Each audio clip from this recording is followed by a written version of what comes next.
and your participation in our worship. Don't think that you're just there and you're not part of what God is doing this morning, because that's never true. And so I just love Sunday mornings when we get to come together and God brings people, and there's a dynamic because each one is here that isn't present any other time of the week. So thank you so much for your participation this morning. We want to take another bite out of the elephant known as God's providence this morning.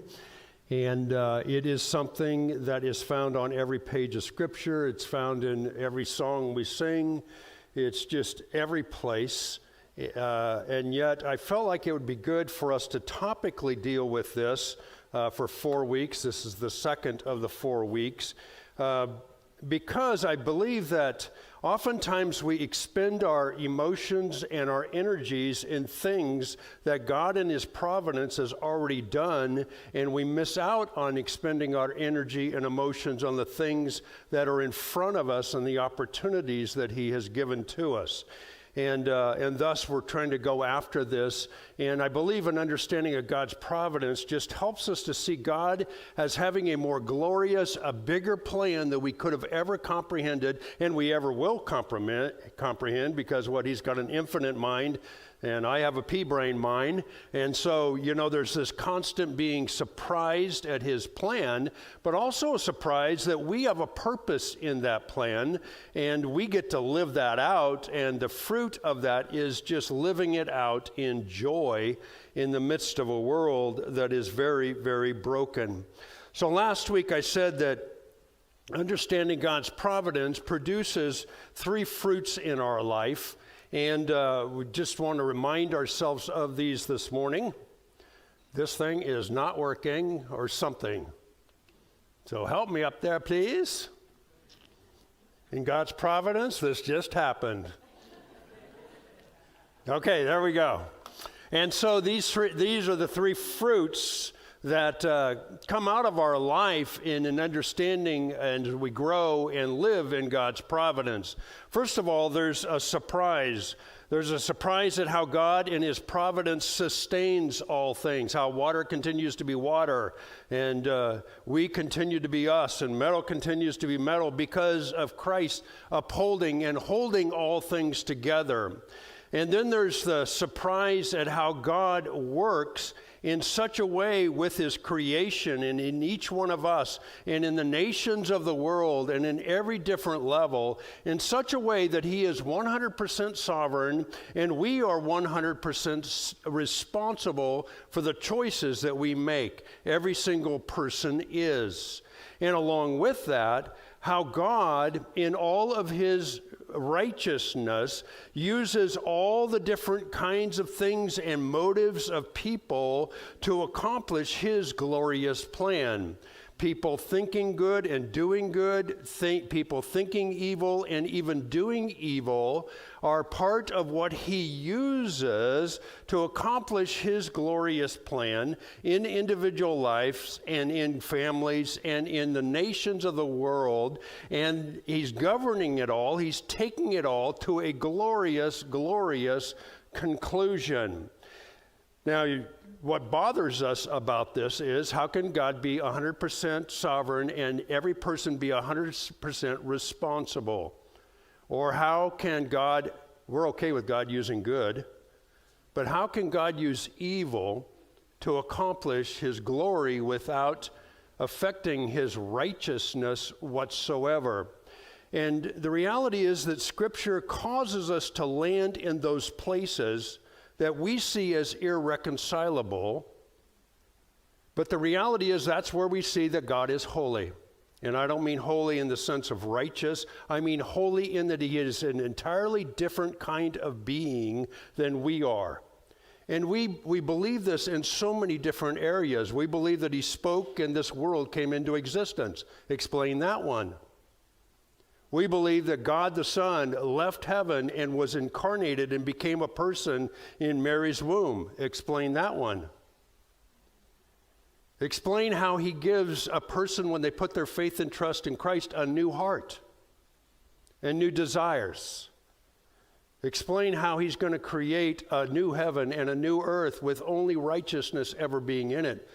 And so all of those just cause us to be surprised at the bigness of God. And so don't let that throw you off when the scriptures take us to a place where they say God is 100% sovereign and every single person is 100% responsible before God for the choices that they make. Or how God can use evil to accomplish his purposes. When we come to the Lord's Supper in 2 weeks, we'll look at how, if we don't believe that, we can't be saved, because look at the cross. And so all of that should cause us to say, wow, God, wow, we are surprised at how you can work because of your holiness, because of the bigness of who you are. Now that surprise should cause our hearts to be settled concerning the things that we cannot change, or the things that we should not try to change. And those are just a lot of things. They're, who we are, family we grew up in, a whole bunch of things. And so all of those things we should not try to change, and everything that's happened in our past, we can't go back and change that. And so there needs to be a settledness of our heart. Now, by settledness, I don't mean that there isn't celebration over some of what he's done and great grief over the losses experienced along the way, because there must be. There must be. That's the right thing. But by settled, I mean we're not fighting against God. We're not angry with God. We trust that all of that adds up to what he has planned for our lives, and that in fact all of those things work together for the good of those of us who are called to be conformed to the likeness of Christ. And what that does is, if we can have our hearts settled in those things, then we can struggle in the things that the scriptures call us to struggle in. Or oftentimes you find striving. Paul says, I strive.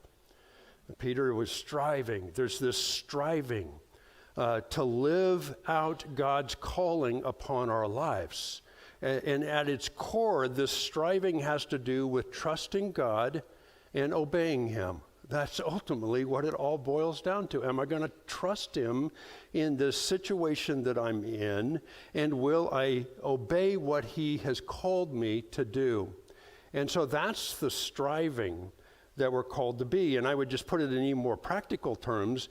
It's the striving to be who God has caused us to become in that particular moment, to be the sweet aroma of Christ, to be the blessing to the people that God has put around us, to be able to lean in and do the good things. Because see, if we're unsettled about all that's happened in our past, we won't be who we should be in the particular situation that we're in right now. And that's where I think this very practical study of looking at the providence of God can help us to be who God has called us to be today. Because I don't know about you, but that's what my wife needs. That's what my kids need. That's what I think you need.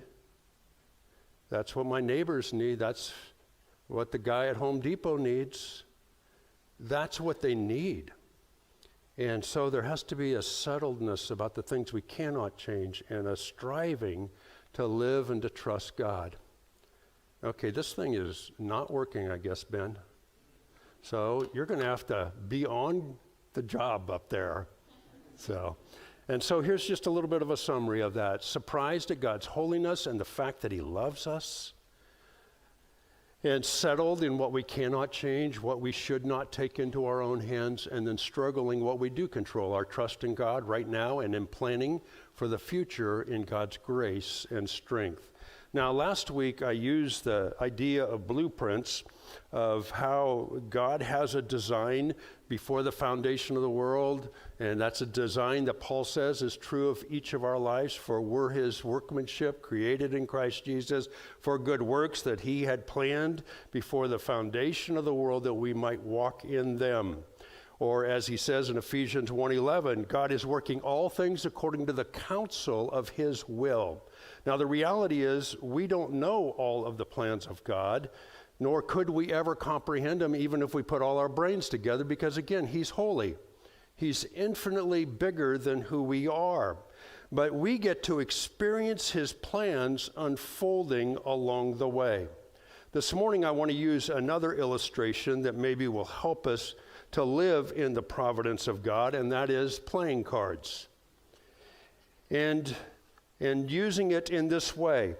Each of us are dealt a hand of cards that are made up of different things in our life. There's some of these that are dealt to us directly from God, that's just the way he created us. For example, I'm a male. I'm white. I'm 68. I live in 2023. Is that what year it is? 2023. I can't blame him for the lack of memory, okay? But there are those things that he just created me to be, and those are in my hand to now play out. There are the things in my hand that are the experiences of my past that have come into my hands that I had no control over, who my parents were. And a lot of different experiences in life that I don't have control over that are now in my hand.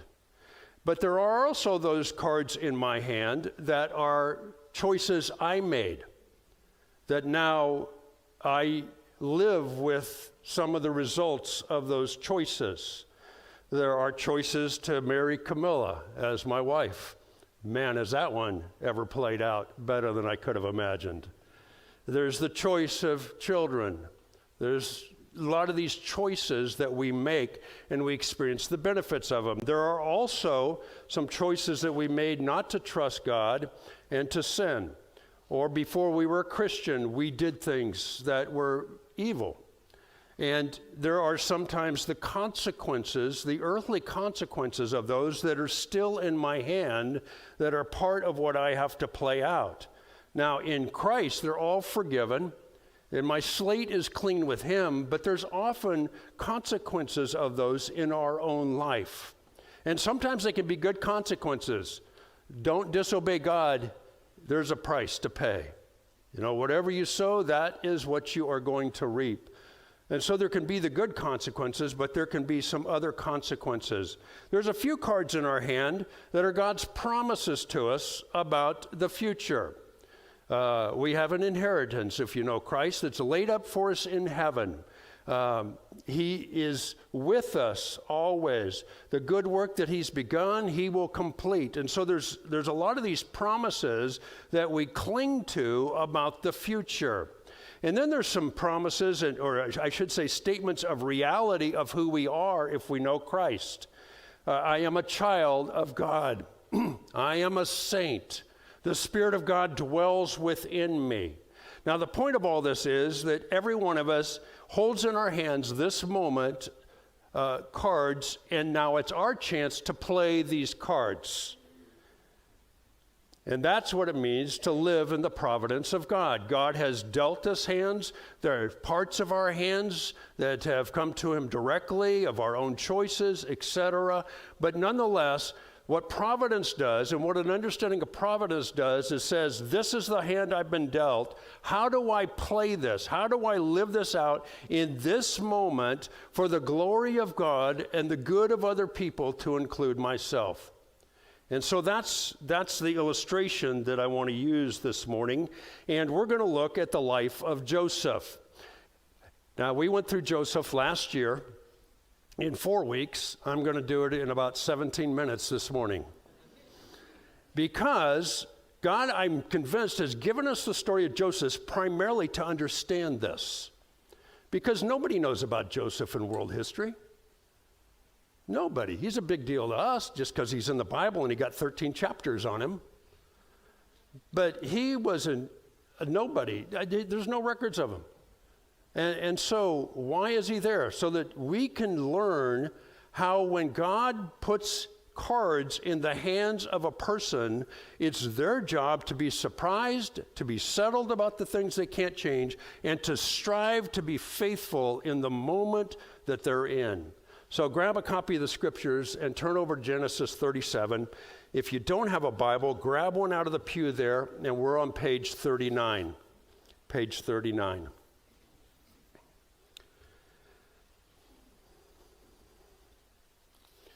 Let me just read the first 4 verses of chapter 37 because we're told about the hand that Joseph has been dealt there in a lot of significant areas.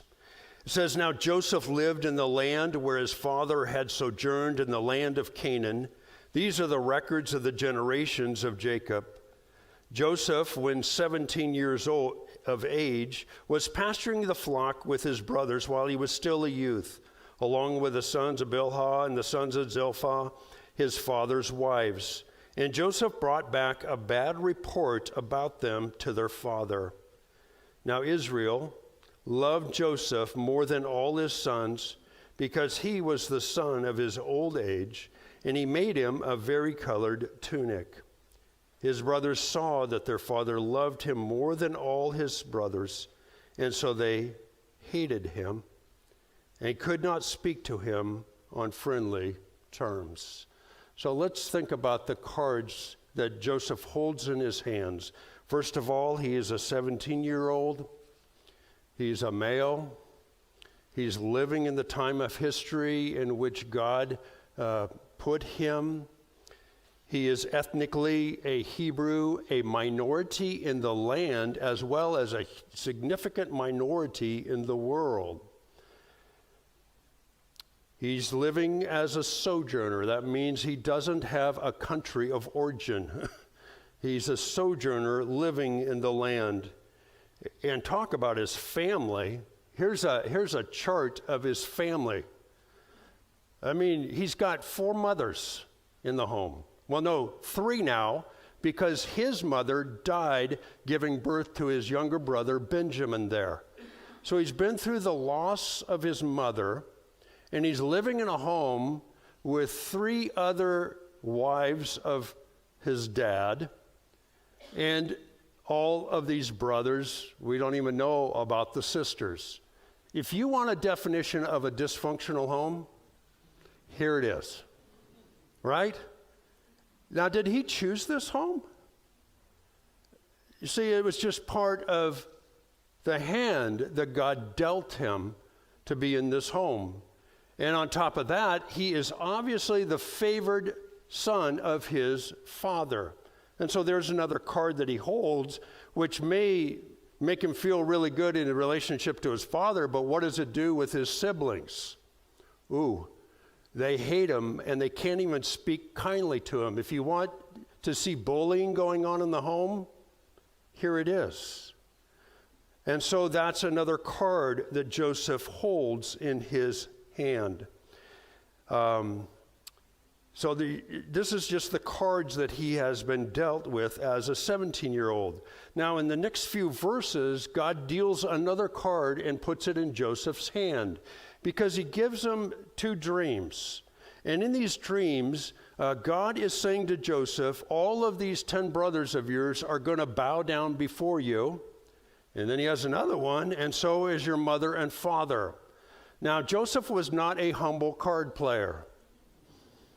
And so he took the card and he said, "Look, brothers, look at the card. You're going to bow down to me one day." He even showed it to his father. And so God puts that card in his hand that now he has to figure out how to play. Well, God puts another card in his hand. If we go down to verse 12, his brothers had gone to Shechem and taken the flock there. It's about 60 miles away. And his dad sends him up to check on his brothers. You get the sense that Joseph was a good tattletale. That's what we call it in our house anyway. And he doesn't trust his other brothers, so he sends Joseph up there. And that's a card that's put in his hand that then he obeys his father and he goes. But look how this plays out, verse 18. When they saw him from a distance, and before he came close to them, they plotted against him to put him to death. They said to one another, "Here comes this dreamer. Now then, come, let us kill him. And so here's another card of his brothers seeing him coming. They see an opportunity to do away with him and to make his dreams only dreams that would never come to pass. And you might remember the story. The oldest brother goes off to do something. He's really kind of responsible, the dad, for everything. They take him, they throw him in a pit. They're having lunch together, no telling what they're talking about as he's overhearing it in the pit. And some traders come by and they think, why should we kill him? We can make a couple bucks here. And they sell him into slavery to the traders as they come by. They take that vari-colored coat that was a sign of his favored son status. They kill an animal. They put blood all over it. And as Joseph rides off as a slave now, they take the coat back to his dad and says, we found this. And so Joseph now has a new card in his hand. I'm a slave. And so if you jump down to chapter 39, verse 1, it says that he's taken to Egypt, and Potiphar goes to the slave market that day to find a new slave, and he purchases Joseph, and he now has the card in his hand that he is a slave with his human master being Potiphar. Now here's what's key to keep in mind when it comes to the providence of God and the cards that his people are dealt. Verse 2, the Lord, Yahweh, the name for God that emphasizes his covenant relationship with his people, was with Joseph. So he became a successful man, and he was in the house of his master, the Egyptian.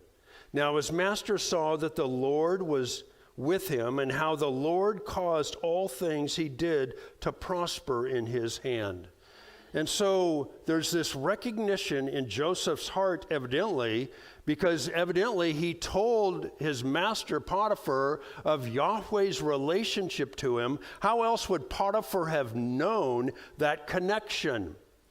And Joseph obviously said, this is what makes me successful. And Potiphar linked those two together to the point that Potiphar puts everything under Joseph's control with the exception of the food on his menu and his wife.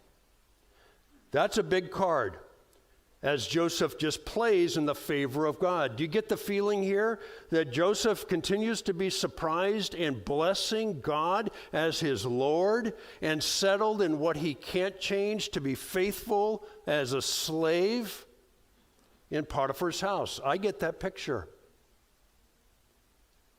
I mean, he could have curled up in a ball and been totally depressed. He could have been, woe is me, about the things that he couldn't change and the evil that he had experienced. But somehow, in the favor of God, he says, I can't change that, but I can be a good slave honoring Yahweh. And he leans into that. Well, he was dealt another card that we read at the end of verse 6 there, where it says, now Joseph was handsome in form and appearance.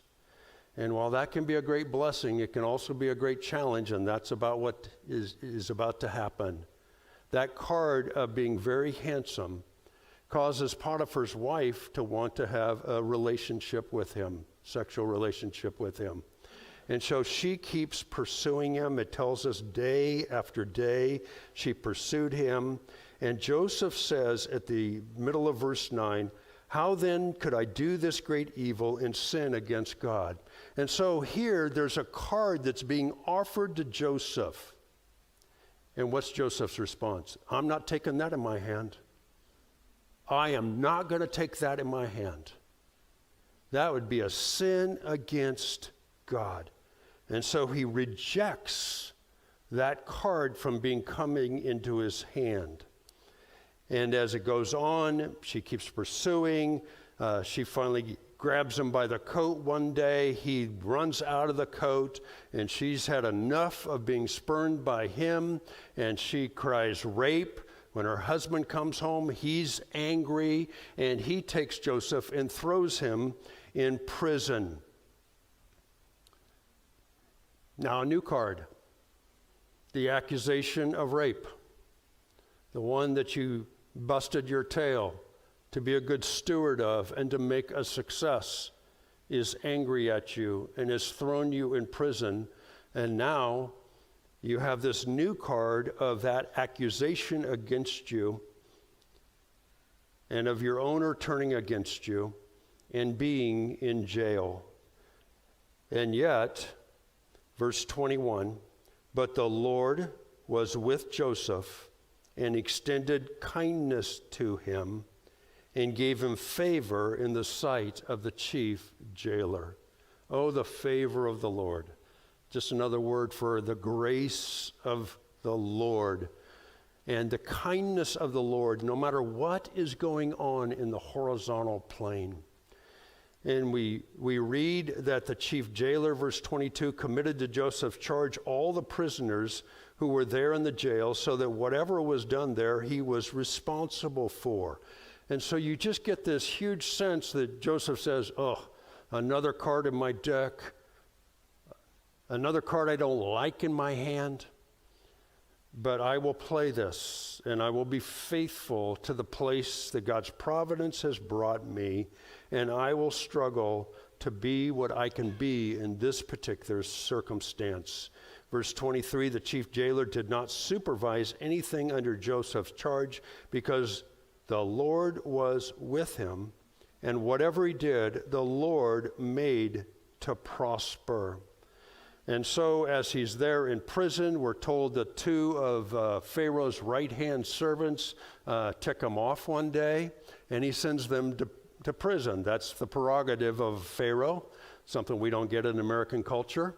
But it was true then, and they send him to prison. And so Joseph now has these two new prisoners, or people in prison with him. And in verse 4, in the middle of the verse, it says, and he, Joseph, took care of them. He took care of them. Joseph leaned into the relationships that were around him, and he cared for people. Again, that's the struggle. This is the striving. This is the making the difference in the ways that you're allowed to make a difference because of an understanding of what the Lord, how the Lord is ultimately in charge. Well, one night they both have dreams, and he comes to them in the morning evidently, and he sees that they're distressed. He can tell by their countenance that something is wrong with them. And they say, well, we both had dreams. And Joseph has this card in his deck, in his hand, that he hasn't played for some time, but it was put there when God gave him the dreams about his future. And so he says in verse 8, the end of it, then Joseph said to them, do not interpretations belong to God? Tell it to me, please. And so he pulls out this card that God gives dreams, and he gives interpretations of dreams, and he plays this card. And he does it with one request to the one who it's good news to. And here's the request, verse 14. Only keep me in mind when it goes well with you, and please do me a kindness by mentioning me to Pharaoh and get me out of this house. For I was in fact kidnapped from the land of the Hebrews, and even here I have done nothing that they should have put me into the dungeon. And so don't think that Joseph lived in some la-la land where he had forgotten all of his past. It was still there. It was still there. And I'm sure the grief was there of all the losses that he had experienced. And here we see it percolate to the surface, and he just says, please remember me. He had such a confidence that that card of God giving the interpretation of the dreams, that God would fulfill it, that this would happen. Well, the one was restored, the cupbearer was restored, the other one was put to death as the dream promised. The cupbearer, it tells us, forgot about him for 2 full years. Forgot about him. There's another card. People you help forget about you. They get promoted and they leave you in the dust. Well, 2 years after that instance, Pharaoh has 2 dreams. And the cupbearer, actually the wording is, he recognized or reminded of his sin in remembering Joseph. Now, whether he actually should have remembered 2 years earlier or whether now is the exact time, it's, that's anybody's guess. But now was the exact time. So he says to Pharaoh, I know this guy, Joseph, a Hebrew, who can interpret dreams. And so they get Joseph all cleaned up, and he comes in and he stands before Pharaoh. And as he's standing there, can you imagine the temptation for personal promotion at this point? But Joseph never goes there. Look at chapter 41, verse 16. Joseph then answered Pharaoh, saying, it is not in me. God will give Pharaoh a favorable answer. In other words, Joseph says, don't give any credit to me for being able to tell you what this dream says. The credit goes to God. He's the one who gives dreams, and he's the one who can give the interpretation of them. And so Pharaoh tells him the dreams. He says, you're going to have 7 years of plenty, 7 years of famine. And verse 25, Joseph emphasizes that Pharaoh dreams are one and the same. God has told to Pharaoh what he is about to do. Verse 28, God has shown to Pharaoh what he is about to do. Verse 32, the matter is determined by God, and God will quickly bring it about. Do you see how he continues to live in the surprise and continues to give the praise and the honor to God for who he is? And he continues to lean in. Now, he doesn't just play the card of interpreting the dream for Pharaoh. He has another card in his hand that God has given this ability that he obviously honed under Potiphar and in prison, and that he thinks how to stewardship things. He thinks how to be a good manager of things. So Joseph just goes ahead and plays that card without any invitation from Pharaoh, and he says, here's what you need to do. And Pharaoh hears that, and he says, where are we going to find anybody better than you to do this? And so they take Joseph, and they makes him the number 2 man in all the kingdom of Egypt. And because of Joseph, Egypt ends up unique around all the countries around them because they have bread during the 7 years of famine, and the other countries do not have bread. And so you can see how Joseph, playing his cards that God had given to him, doesn't just benefit him, it puts a whole nation in a place for the nation to do something for his family that no individual could ever do. Well, his dad hears, as the 7 years of famine have started, his dad hears there's bread in Egypt. They're running out of bread, and so he sends his 10 sons down there. Now, we are not going to go through how Joseph very shrewdly figures out whether his brothers just want food or whether they're repentant. And he does that through the use of his younger brother, now the youngest and most favored in the family. So we won't go through how Joseph plays his card as being the one over them, the one to whom they are bowing down, to figure out whether reconciliation is possible. But in the midst of that process, he provides for them. And I think one of the great lessons in Joseph's life is, my suspicion is, that when he was 17 and he heard that dream, he just thought in the terms of, I'll be your authority over you. In my view, that's the way most of us at 17 thought. But now, after these 13 years of God forming him, he uses that position of authority to provide for their basic needs. And he also uses that position of authority to determine whether they're repentant for what they did to him and whether there can be any reconciliation whatsoever. That's a very different use of authority. He uses it in the way that God, in so many ways, uses his authority. Well, go to the last chapter in the book, and let's read about what happens after their dad dies. Because here's the beautiful summary that I'm sure many of you already know, but I don't know how often we just need to hear it repeated. Chapter 50, verse 15. When Joseph's brothers saw that their father was dead, they said, "What if Joseph bears a grudge against us and pays us back in full for all the wrong which we had done to him, which we did to him?" So they sent a message to Joseph. They didn't even go themselves, saying, "Your father charged before he died, saying, 'Thus you shall say to Joseph, please forgive, I beg you, the transgressions of your brothers and their sin, for they did you wrong. And now please forgive the transgression of the servants of the God of your father.'" And Joseph wept when they spoke to him. Then his brothers also came and fell down before him and said, "Behold, we are your servants." But Joseph said to them, "Do not be afraid, for am I in God's place?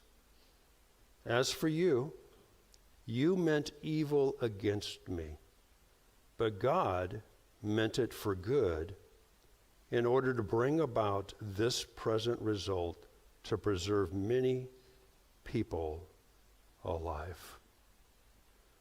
I mean, if you want just the whole elephant of providence, there it is. And Joseph said, you don't think like God thinks, and your ways are not like God's ways. God's ways are so much higher than our ways. That's his holiness. And yeah, you meant this for evil. There is no doubt about that. There is no minimizing that. But your issue is not with me. Your issue is with God. Because what I've seen God do in my life, Joseph said, is you meant it for evil. God meant it for good. So that a whole people group, a whole group of the Hebrews would be saved alive. What's Joseph saying? He's saying God had a purpose for my life way bigger than I could have ever comprehended. And he had to use a lot of things in my life to form me and to get me to the place where I could live out the fullness of his purpose for me. Go back one chapter to chapter 49 and listen to the way his dad gives a blessing upon Joseph before he dies. Begin at verse 22. I think this is just a beautiful description of what it means to live in the providence of God and to be surprised at God and to be settled about the things we can't change and to strive to do the things that God has put, right in front of us on how to play the hand that he has dealt us. He describes Joseph as a fruitful bough by a spring. Its branches run over a wall. Now there's an amazing picture painted there, right? Because first of all, what's a spring of water? Spring of waters just seemingly come out of no place in the strangest places. I mean, when you come across an oasis in the desert, what do you know? You know there's a spring there. There's a source of water there in the midst of this barrenness. And he says, Joseph, you're planted by a spring. Of course, that spring has a name. What's his name? Yahweh. It is God. It is that living water. And he says, you're like a fruitful bough. You're like the great vine. And you're so fruitful. And its branches run over a wall. And his father is saying to him, just through the power, I think, of the Spirit, he's saying, Joseph, you're a fruitful bough who's planted by the spring of Yahweh himself. And as you have lived in that, you have borne great fruit. And in fact, the walls that were put up to try to contain you, you've overcome all those. The walls that I had for you as your dad, oh, because you're living in Yahweh, man, you've outgrown all of that. Oh, what your brothers had planned for you, the walls they had wanted to put around you, oh, you came over all of those. Oh, Potiphar, the plans he had for you, oh, you outgrew those. Oh, the prison guard, the guy in charge of the prison, he had walls around you. You overgrew those. What Pharaoh had in mind for you, just for the people of Egypt, oh, you overgrew those. And it's the people of the Hebrews that had food to eat because of that. And so there's this supernatural effectiveness of Joseph's life because he was tied into this spring, and he would play the cards that God had dealt him in whatever situation that he was in. Verse 23, the archers bitterly attacked him and shot at him and harassed him. You were attacked a lot. There was a lot of evil done to you. There was a lot of evil, but look at this next description. But his bow remained firm and his arms agile. How did you respond to people shooting at you? You stayed firm and you stayed agile. You stayed firm in your trust in God, and you stayed agile in your responsiveness to the things that people shot at you, so that the ways that they meant to demise you and bring you to an end did not have their effect. And how did you do all that?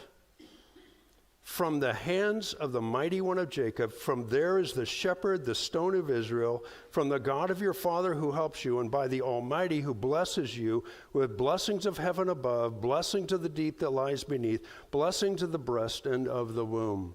He goes on and mentions 5 different names for God, if you will, 5 different descriptions of who that spring is that helped him stay firm and agile in his responses to evil, so that he would be the fruitful bough that nobody could box in by their human limitations, and he just grew over it all and was fruitful. Isn't that a basic description?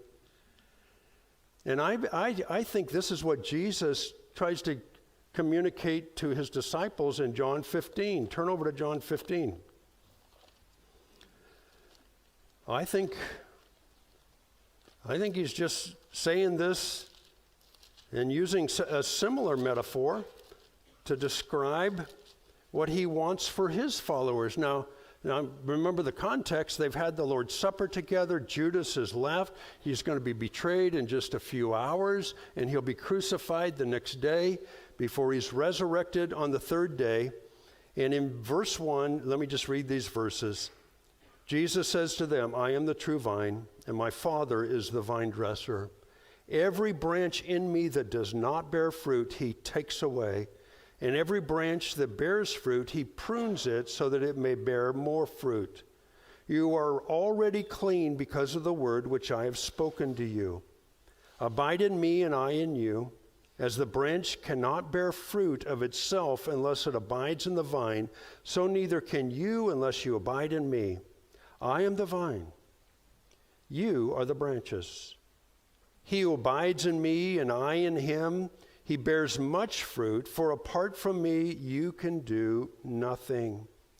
If anyone does not abide in me, he is thrown away as a branch and dries up, and they gather them and cast them into the fire, and they are burned. If you abide in me and my words abide in you, ask whatever you wish, and it will be done for you.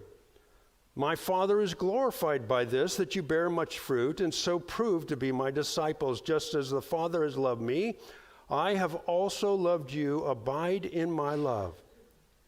If you will keep my commandments, you will abide in my love, just as I have kept my Father's commandments and abide in his love. These things I have spoken to you so that, what's it say?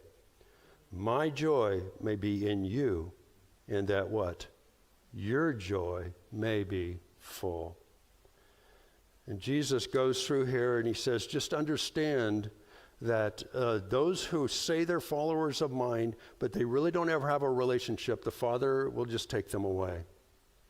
But if you have a genuine relationship with Christ, you're already clean. So don't ever think that things that happen to us are because we're not clean before God.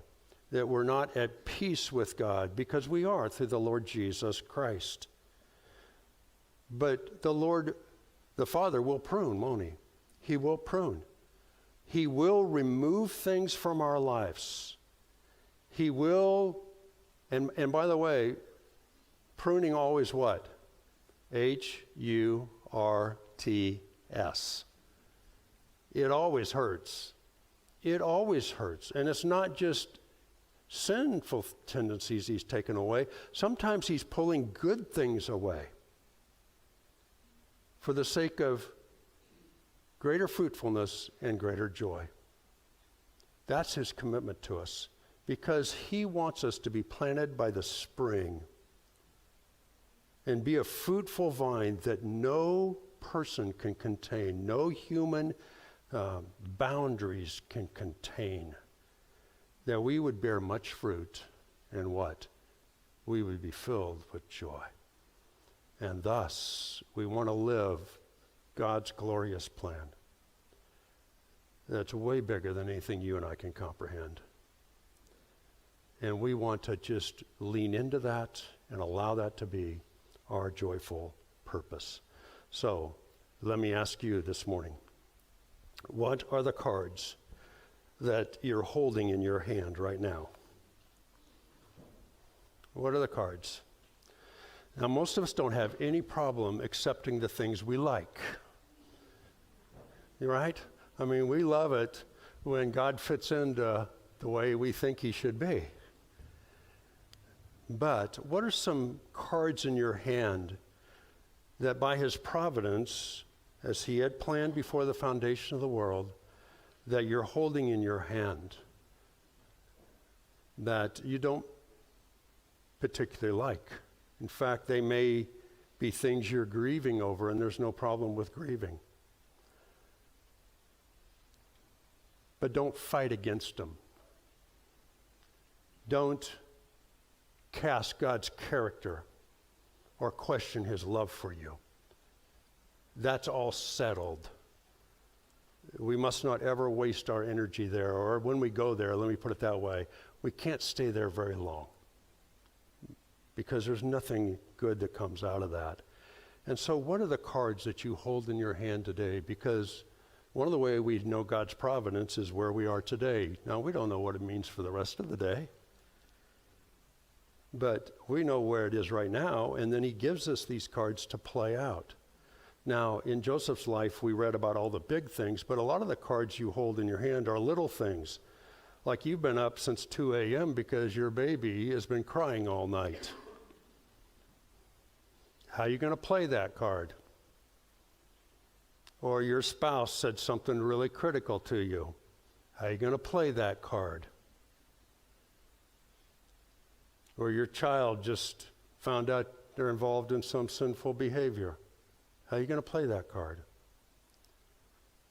Or they just got the huge award for character at school. How are you going to play that card? I don't know why I always go to the negative. I guess because I have a hard time embracing those cards and playing them.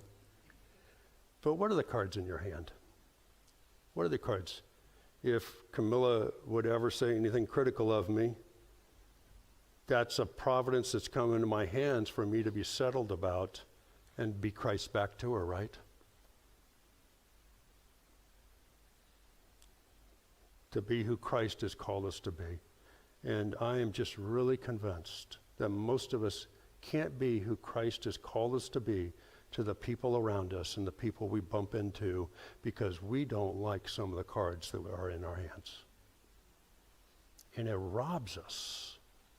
It robs us of being the fruitful bough to the people around us, because we have a source of the favor of God, so that we can always play this hand, trusting him and obeying him. So let me just give you a moment to respond to the Lord, Yahweh. And by the way, it could be that the Lord wants to put the card in your hand of being a follower of Jesus. It could be that card that he wants you to take into his hand. Or it could be some other card he wants to take into your hand. Or it could be there's a Potiphar's wife out there dangling the card. I mean, do everything you can to stay away from that one, right? Stay away from sin. Don't put any more of those things in your hand. Most of us have plenty already. But what's the cards that by God's providence are in your hand? And let me just ask you to be surprised and to be settled in that so that you can strive to trust him and obey him. Thank you, Anya. You're welcome. Go ahead and spend a few moments with your Lord.